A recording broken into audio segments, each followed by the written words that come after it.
Hello and welcome to another episode of Metra Home Theater Tech Tips. I'm Brett McCall and with me is Adam Rogers. Adam, what is today's topic? Well, we have TVs, AVRs, HDR, oh my. Wow, but before we get into that, what's today's giveaway? We are giving away the HD SP3.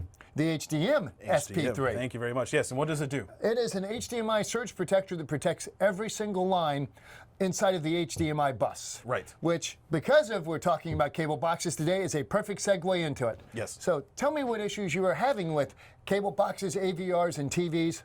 Oh my.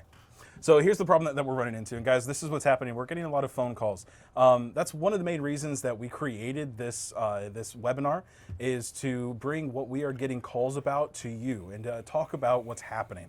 If we have a solution, we're going to give that solution. If we don't, we're going to talk about getting information from you. More information from you, it really helps us. So the problem that we're running into is we have a cable box, which is a non-HDR device in most cases. Yes, sir, in most cases. And then we have an AVR, which is HDR in a lot of cases, and a TV, which probably also supports HDR. Yes, sir. Now, in that setup, let's pretend we also have like a Roku or something else in there that is an HDR device. And the problem that they run into is the Roku shows up perfectly fine on the TV. They get perfect surround sound, everything's working great, but the cable box is blank. They get no picture, they get no sound. And why is that? So what we have found so far is that it's the HDR chipset inside of, probably not the chipset, but the HDR setting inside of the receiver. And why does this happen, Adam? You tell me, actually, you're better at this one. When you look at AVRs, the vast majority of them have a global HDR setting. Right. What that means is when you turn HDR on, it turns it on for every single input on the AVR. There is an exception to that, which is the Sony models, but they are unique in this. And what this does is once you've turned this global AVR HDR feature on, everything sees a metadata request for HDR. The cable box plain and simply doesn't know what to do with those questions. It freaks it out and it just says, and quits. Right. And what's the solution, Adam, unfortunately? At this point in time, it's turning off HDR on the receiver and on the TV at that point, because it's going to be passing it through. So the problem and we're coming up with different solutions. We're looking at some different things that we have to fix it. We don't have a perfect solution yet. And by the way, by the time this airs, we may, and that will be adapted. Right. You'll see it on the bottom. Exactly.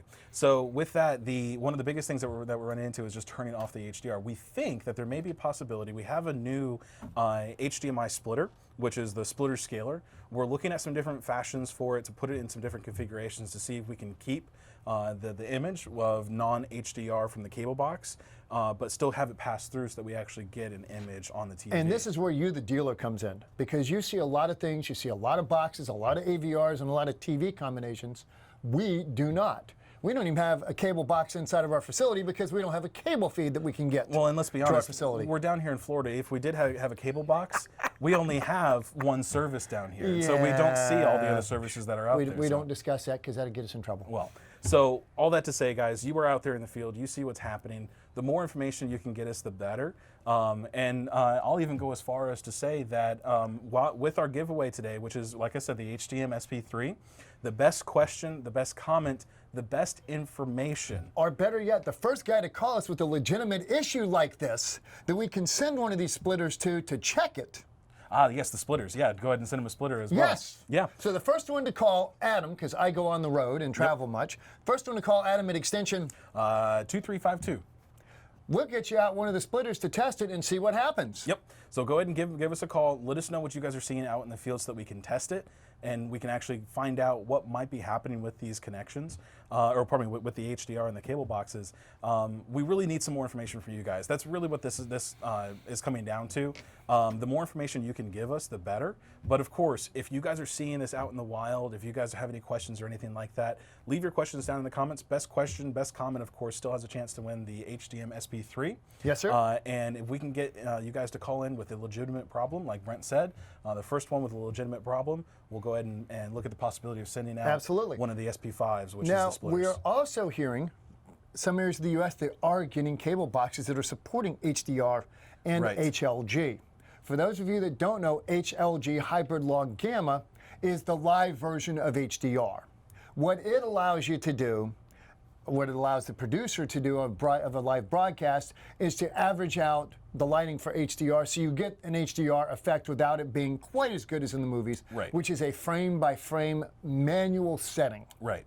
So it does work, and you're seeing this in cable boxes, you're seeing it in DirecTV satellite receivers, and any kind of live streaming. Live, just because it's frame by frame for HDR, they cannot do it live, but HLG looks at it, software says, okay, based on this, this, and this, you're gonna have this. And it looks pretty darn good. You're starting to see football, baseball, and golf in it. Just like we were seeing 4K a couple years back, being the Super Bowl or the big golf games. Pardon me. The golf games. Golf games, yes, exactly. They're great. Have you not seen one? You know, and I don't watch television, so I'm not a big golfer. You're not keeping up on it, are you? No. I Okay. watch movies. I don't watch golf. So with that, what we're doing, again, all that to say, guys, give us more information as much as you possibly can. We're looking for solutions for this, and the more information we have from you, the better chance that we have of finding the right solution for it. And the more ideas we get for our broadcast, the better served you can be.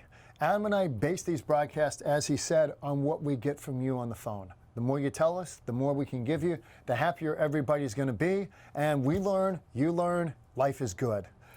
Actually, I think this is a fairly short one today. It really is, yeah, because we've had to shorten things down for other reasons, but also I think at this point we're just kind of putting out the call to action for everybody else out there. Please help us. Yeah, please. Honestly, we're looking for solutions for it. We're looking for more information is what we're looking for. So if you have this problem or if you think you have this problem, give us a call. And what's your extension again? So our phone number here is going to be 386-255-0234. It's actually best to call the extension 8301. That way, if I'm not here for some reason, you actually do get into somebody else in the tech support line. And of course, you can always call me direct at area code 386-846-7264. That is my personal phone, and I do answer it. Yep. So guys, once again, thanks for checking out our videos today. I'm Brent. I'm Adam. And thank you. We'll see you next time.